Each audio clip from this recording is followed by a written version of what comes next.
तुमच्या मनात संतांबद्दलची एक ठराविक कल्पना आहे. अरे तुम्ही माणसांना चकोरीत बसवतास, पण संतांना आणि देवाला चाकोरीत बसवता. तुम्ही जी व्याख्या कराल त्याच व्याख्येत बसणारा देव आणि संत तुम्हाला हवा असतो. देव काय आणि गुरु काय सगळे सारखेच निराकार. गुरु हा निराकार असतो. नीर म्हणजे पाणी. ज्याप्रमाणे पाणी तुमची तहान भागवतं, त्याचप्रमाणे ज्ञानरूपी तहान दिल्या भक्ताची तहान गुरुच भागवू शकतो.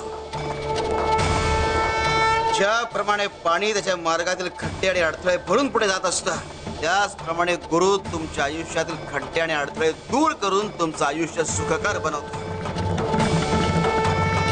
देव हा सगुण पण आहे, निर्गुण पण आहे, निराकार पण आहे आणि साकार पण आहे.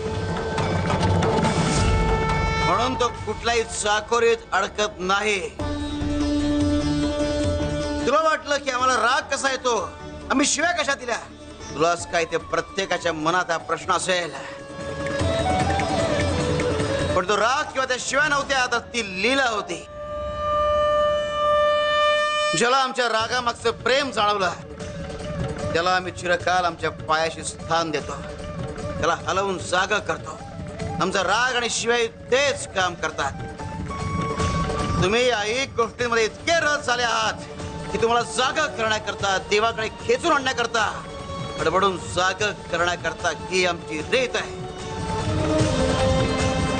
जितक्या जास्त शिव्या तितकी जास्त कृपा. शिव्या दिल्यानंतर शिव्यांच्या मागचा अर्थ समजून जो टिकला तो खरा.